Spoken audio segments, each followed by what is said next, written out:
pastor and brother-in-law both. We took off wandering down through the different directions, just the three of us. And lo and behold, we crossed a couple of fences. My youngest brother came across a little bitty footprint. And he said, look at this. We had some little 2-cell flashlights. He said, does that look like a footprint? And I said, it does. And I said, I think that's hers. I said, Eddie, you go get all those men that are down by the river, and you get them up here in this pasture. She's out here somewhere. And I told my brother-in-law, I said, she's probably dead. She's out here somewhere in these woods in this pasture. And all these men came, many on horses, 4-wheelers, and they just bombarded this area. You know, a couple of 100 acres probably. And they were screaming her name. Myrtle! Myrtle! Myrtle! And I told my brother-in-law, I said, listen, we're going to get run over out here. There's 100 men out there. I said, let's just go by the fence row, walk up and down that fence row, they find her because it's too dark out here and these lights aren't that bright. We're going to get run over. And that's what we did. And I was going down this fence row and just shining my light around. And right out in the middle of this field, it looked like a tree stump to me with my little light because it was raining so hard. But I shined my light on it and I saw it move. And I said, Myrtle? Kind of like that. She said, yeah. I ran up to her, got down. She was huddled up in a ball down there in the mud. And I began to scream for all the men to come. And as they were all coming, I said to her, Myrtle, didn't you hear all them men screaming your name? She said, yeah, they were screaming. It scared me. I said, doesn't matter. I mean, that helicopter came and got her. You know what? That lady lived. It's the most amazing experience. And I learned some truths that night I want to give you very quickly about what it means to be lost. I want to give this to you that maybe you're here tonight and you're lost. You may consider yourself a good religious person, but I'm not asking if you're religious. I'm not asking if you're honest, a good worker. I'm asking, does Jesus live in your heart? Then I also want to bring this message to you Christians, who oftentimes we feel like giving up on those that are lost because they've rejected so many times. I want to encourage you to keep on after them. I learned some truths that night. Let's get into it tonight. The first thing I learned in that search experience was I learned that being lost is a terrifying experience. I mean, being lost is a terrifying experience. Not only is it terrifying for the one who is lost. Can you imagine how that lady, 85-year-old lady, her mind wasn't all clear, how scared she must have been out there in that dark by herself. It is terrifying to the one who is lost. But I also learned that it's a terrifying experience for the ones that are searching.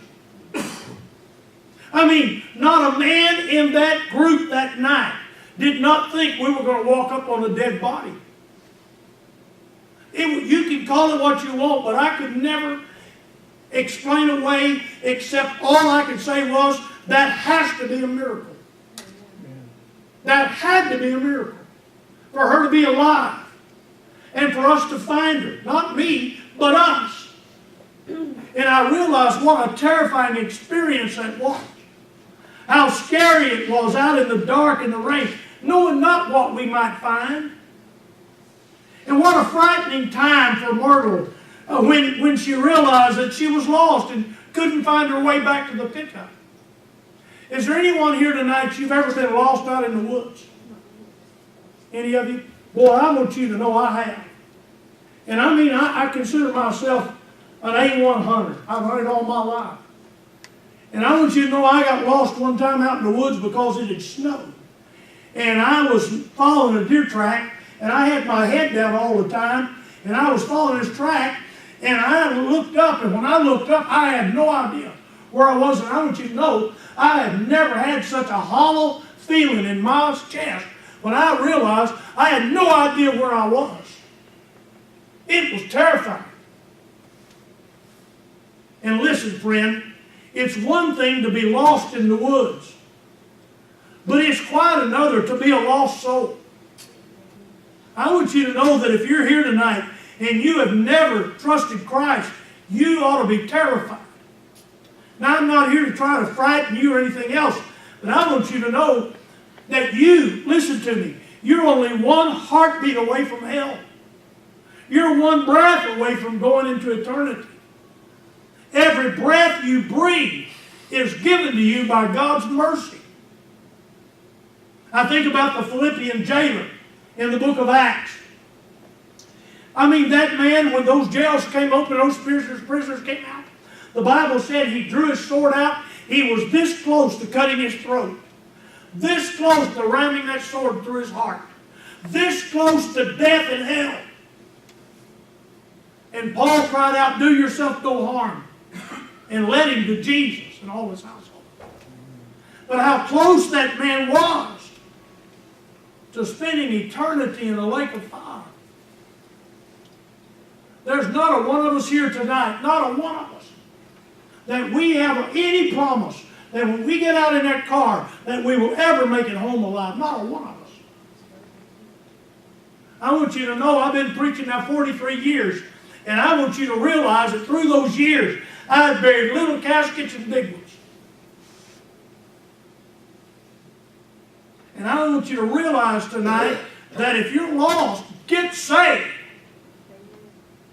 Because it's a terrifying experience. I learned it that night. I also learned something that night. I learned that, now listen to this carefully. I learned that the search for the person that is lost intensifies if the one who is searching loves them. Did you get that? I can remember that sun that night as some of the men were saying to the fire chief and them, look, this is hopeless. We've been out all day. We need to come back at daylight. I can remember they were not mean men or cruel. They'd been out there all day. But they knew that it was just probably a hopeless situation. And I can remember her son saying, please, please, guys, let's don't quit. I've got to find my mama. I've got to find her. And boy, they just buckled down and kept going. That's when they began to call us and others. Come on out here. Wouldn't they stay the rest of the night? Why? Because I'll tell you, the one that was searching for her loved her. That's why in Luke 15:4, he searched till he found her. Verse 9 said she sought diligently till she found it. You know, if I've ever lost out in the woods, I want my brothers, I want my uncles, I want my cousins looking for me. I want people looking for me that I know won't quit till they find me, dead or alive. I want people that I know love me, that they're not out there just to be a helper. They're not out there just to be a part of a search crew. They're out there because they have an investment in me. You know, when you read the paper, and you read there about that 11-month-old baby that's gone, that is tragic and it touches you. But it's a whole different story if that's my baby that's lost. So the whole thing intensifies if it's my child that's missing. Amen? I mean, all of a sudden things just really magnify. Listen, if you're here tonight and you're not saved, I want you to know that you have people that love you.